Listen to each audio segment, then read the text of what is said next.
లేదు. ఒక feel good, easy breezy cinema, feel good entertainer, breath of fresh air అంటారు కదా! అలాంటి ఒక సినిమా ఇది. ఈ మధ్య కాలంలో నేను 'నువ్వొస్తానంటే బొమ్మరిల్లు' లాంటి సినిమాలు చేసేటప్పుడు కాలేజ్ చదువుతున్న అమ్మాయిలు, అబ్బాయిలు వాళ్ళకి పెళ్ళయి, వాళ్ళకి పిల్లలు పుట్టి, ఆ పిల్లలు ఈరోజు కాలేజ్‌కెళ్ళే వయసుకొచ్చారంట. సో, ఆ అమ్మాయిలు, అబ్బాయిలు నాతో వచ్చి చెప్పారు, "సార్ మీరెందుకు లవ్ స్టోరీస్ చేయట్లేదంటే" నేను ఇలా సైంటిఫిక్‌గా కారణాలు చెప్తుంటే, వాళ్ళు ఒకటి చెప్పారు, "సార్ మీ సినిమాలు చూసి మా లైఫ్ చాలా ఇన్‌ఫ్లూయెన్స్ అయింది సార్. ఎందుకంటే మేము ఇన్‌ఫ్లూయెన్షియల్ ఏజ్‌లో ఉన్నప్పుడు మీరు పోర్ట్రే చేసిన కుర్రోళ్ళు, కుర్రోళ్ళంటే ఇలా కూడా ఉంటారు, డీసెంట్‌గా ఉంటారు, మంచి ఫ్యామిలీస్ నుంచి మంచి పేరు తెచ్చుకొని, మంచిగా చదువుకొని, మంచి అమ్మాయిని ప్రేమిస్తారు అన్నట్టు అబ్బాయిలు మీరు చూపించారు మాకు. అది మాకు సిద్ధులాంటి ఒక పెళ్ళికొడుకు దొరుకుతాడా అని మేము హోప్ చేసాం. అలాగే మేము కూడా లైఫ్ సెట్ చేసుకున్నాం. సో, మాకు కరెక్ట్‌గా హస్బెండ్ సెట్ అవ్వడానికి మీరొక ఇన్‌స్పిరేషన్" అన్నారు. ఇప్పుడు మా పిల్లలకి మీ సినిమాలు చూపించి ఎలాంటి మంచి ఫ్యామిలీ, ఎలాంటి మంచి క్యారెక్టర్, ఎలాంటి మంచి లవ్ ఉంటది అని మేము కూడా మా పిల్లలకి చూపిస్తున్నాం అంటే, నాకు అది చాలా టచింగ్ అనిపించింది. అండ్ అలాంటి సినిమాలు మనం లాస్ట్ 10 ఇయర్స్ మిస్ అయ్యాం అని ఫీల్ అయ్యింది. అలా అదన్నీ కలిసొచ్చి ఈ 'మిస్ యూ' సినిమా చేయటం జరిగింది. అండ్ ఆ సినిమాతో మీ ముందుకు వచ్చాము మేము 29థ్ నవంబర్ సినిమా రిలీజ్ అవుతుంది. మెయిన్‌గా ఏంటంటే ఇన్ని సంవత్సరాలు ఎందుకు లవ్ స్టోరీ చేయట్లేదు, ఎందుకు లవ్ స్టోరీ చేయట్లేదు అని అడిగే ప్రేక్షకులకి ఇప్పుడు నేను చేశా. ఇప్పుడు ఈ సినిమాని మీరెళ్ళి థియేటర్‌లో చూడండి. మీకు నచ్చితే కనుక ఈరోజు సోషల్ మీడియా కానీ, మన లైఫ్‌లో గానీ నెగటివిటీయే చాలా ఫాస్ట్‌గా స్ప్రెడ్ అవుతుంది.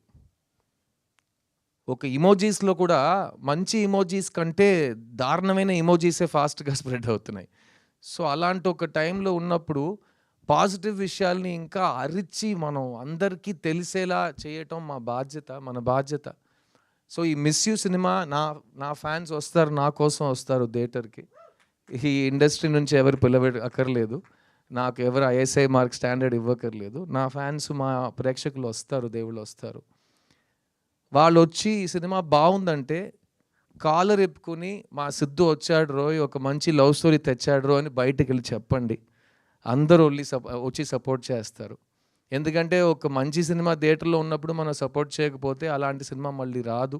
ప్లస్ నేను సోది 10 కారణాలు మళ్ళీ చెప్తాను ఎందుకు లవ్ స్టోరీ చేయట్లేదని ఇంకా 10 సంవత్సరాలకి. ఇంకా దారుణం ఏంటంటే ఇంకా 10 సంవత్సరాల తర్వాత నేను చూడ్డానికి ఇలాగే ఉండబోతున్నా. అది మా ఫ్యాన్స్‌కి తెలుసు. అర్థమైందా? సో, స్టాక్స్ అలాగే ఉన్నాయి.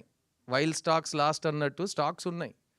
సో, మీకు లవ్ స్టోరీ మళ్ళీ కావాలంటే ఈ సినిమా కరెక్ట్‌గా విజయం సాధించిందంటే నేను మళ్ళీ లవ్ స్టోరీలు చేస్తా. లేకపోతే చాలా పనులున్నాయి మాకు కూడా. ఎందుకంటే ఏ సినిమా థియేటర్‌కెళ్ళాలి, మంచి యాక్టింగ్ అంటే ఏంటి, ఇవన్నీ మేము ఇప్పుడు ఉన్న ఇన్‌ఫ్లుయెన్సర్స్ దగ్గర నేర్చుకోకర్లేదు.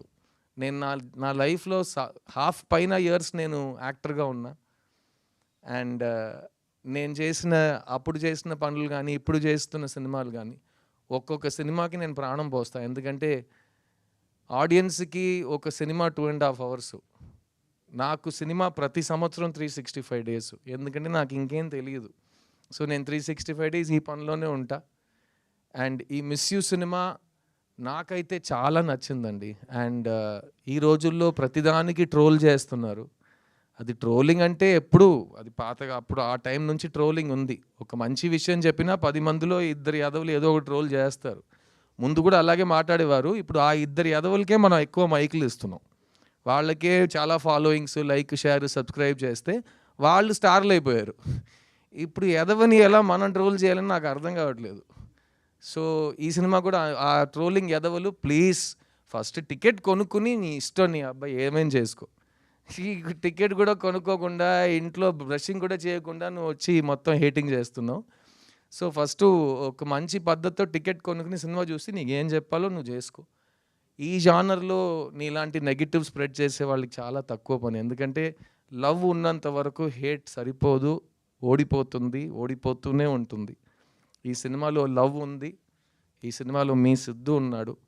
కానీ ముఖ్యంగా ఈ సినిమాలో ఒక మంచి కథ, 20 ఇయర్స్ ముందు మేము ఎలాంటి సినిమాలతో మేము ముందుకు వచ్చామో, అప్పుడు పాన్ ఇండియా, పూన్ ఇండియా ముందు నేనే ఫస్ట్ మల్టిపుల్ లాంగ్వేజెస్ చేసి, సొంత గొంతులో డబ్బింగ్ చేసి, 3 మీడియాల ముందు ప్రెస్ మీట్ చేసి, నేను ఫస్ట్ చేసే అవన్నీ. సో